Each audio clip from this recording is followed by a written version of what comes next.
نن درته زما عزتمندو د شورو د ورځې یوه ډېره طاقتوره او سرکوونکې وظیفه بیانوم. فرشتې به د ستاسو د غیبو نه مدد کوي د الله جل شانه په فضل و کرم سره، او د دې طاقتورې او عظیم الشانې وظیفې په برکت سره به د ستاسو حاجتونه چې ناممکنه دي الله جل شانه به دغه حاجتونه پوره کړي. دغه مقاصدو کې او دغه تمناګانو کې به الله جل شانه تاسو ته کامیابی عطا فرمایي کی. د غیبو نه به فرشتې د ستاسو د پاره بندوبست وکي. ډیر خلک زما عزتمندو دا ماته وی چې مفتی صاحب مونږ ته یو داسې عمل وښایه، مونږ ته یو داسې وظیفه راکا چې د غیبو نه ورسره زمونږ حاجتونه پوره شي او زمونږ مقاصد په هغې کې مونږ ته کامیابي میلو شي، مشکلات او پریشانۍ مو ختم شي او د غیبو نه زمونږ د رزق بندوبست وکړی شي. نو زما عزتمندو د عظیم الشانه وظیفه د اثر کوونکې وظیفه چې د الله جل شانه د دوو اسماء مبارکه او یوه خاص وظیفه ده، ډیر لوی اثرناک او غټ رازونه په دې کې پټ پراته دي. لہذا زما عزتمندو ډیر په اهتمام سره د وظیفه تاسو وکړئ. زما عزتمندو کچره تاسو ته په ژوند کې یو داسې پریشانی راشي، یو داسې مشکل کې راګیر شي، یو داسې حاجت تر راپیښ شي چې هغه ناممکنه تاسو ته په نظر باندې راځي او د هغې د پوره کېدلو څه انتظام نه وي، نو محترمو چرته هم په ژوند کې مایوسي ونه کوي، ځکه چې مایوسه کېدل نه دي پکار او دا ډیره لویه ګناه ده. همیشه د الله جل شانه په ذات باندې کامله بروسه ساتل پکار دي. د الله جل شانه په ذات باندې مکمل یقین ساتل پکار دي، ځکه چې زما عزتمندو الله جل شانه په د خپل بنده باندې ډیر زیات مهربان دی. الله جل شانه د خپل بنده ته د مړی د رګ نه هم زیات نږدې دی. زما عزتمندو مونږ ته پکار دي چې د الله جل شانه په احکاماتو باندې عمل وکړو. دا یاد ساتئ چې بنده ته کله هم څه حاجت راپیښ شي، څه مشکل ورته راشي، پریشانۍ کې راګیر شي، بیماری تکلیف کې مبتلا شي او د هغې حل دنیا سره وابسته کی او د دنیوي اسباب سره وابسته کی. دا خبره ده چې یو مسلمان بنده دی نو چې څومره اسباب دي دا به اختیاري، د هغې د پاره به نقل و حرکت کوي، کوشش به کوي. خو زما عزتمندو مونږ به دا نه کوو چې صرف په اسبابو کې د هغې حل ولټو، ځکه چې مسبب الاسباب ذات څوک دی؟ دا یو د الله جل شانه ذات دی. لہذا زما عزتمندو مونږ به کوشش هم کوو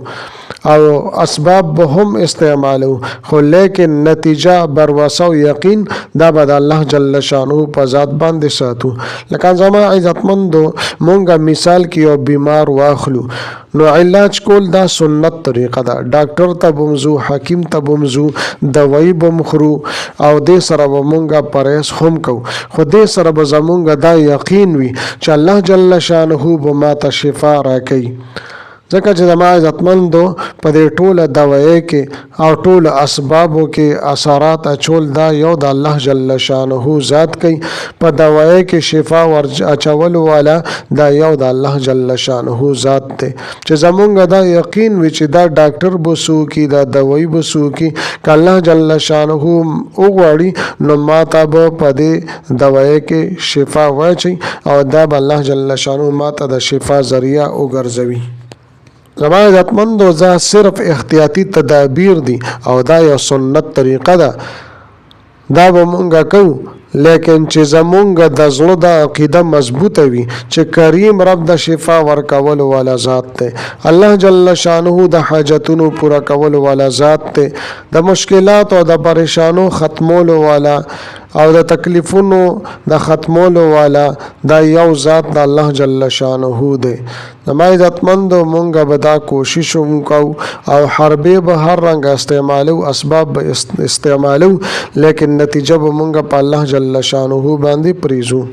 به هر حال زما عزتمندو مونږ ته پکار دي چې په هر حالت کې مونږ الله جل شانه طرف ته متوجه کیږو، او که مونږ نه متوجه کیږو زما عزتمندو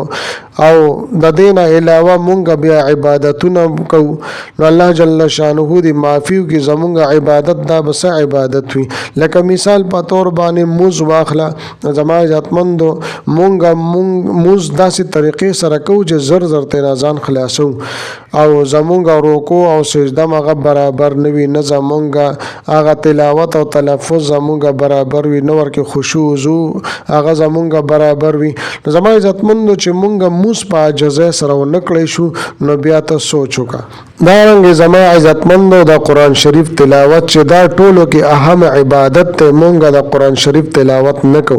نو بیا که مونږ دعاګانې وغواړو هغه به نه قبلېږي که چېرې مونږ وظایف کوو په هغې باندې به کار نه کېږي نو ډېر وروڼه خویندې بیا میسیج وکړي چې مفتي صاحب زمونږ وظیفه کار نه کوي زمونږ هغه دعا قبوله نه شوه نو زما عزتمندو زمونږ دعاګانې به څه قبولې شي چې زمونږ عبادت صحیح طریقې سره هغه نه وي دغه رنګې مونږ په ګناهونو کې لت پت یو په ګناهونو کې اخته یو نو څنګه به الله جل شانه په مونږ باندې خپل رحم او کرم او فضل وکړي زما عزتمندو د ګناهونو خپل ځان ساتل پکار دي ان شاء الله تعالی تاسو بیا وګورئ چې په وظیفه کې به الله جل شانه څنګه او څومره اثرات پیدا کوي به هر حال زما عزتمندو دا وظیفه تاسو د خپل حاجتونو او مقاصدو د پوره کولو لپاره هم کولی شئ که ستاسو رشته وي پرشته کې د سهولت لپاره پرشته کې بندش وي رکاوټ وي د هغې د ختمولو دپاره هم تاسو د وظیفه کولی شئ ستاسو کاروبار او روزګار کې هغه مسایل وي نو د دې دپاره هم تاسو د وظیفه کولی شئ زما عزتمندو دا وظیفه به تاسو د شپږم په ورځ باندې ماسپښین کوئ دا بهتره خبره ده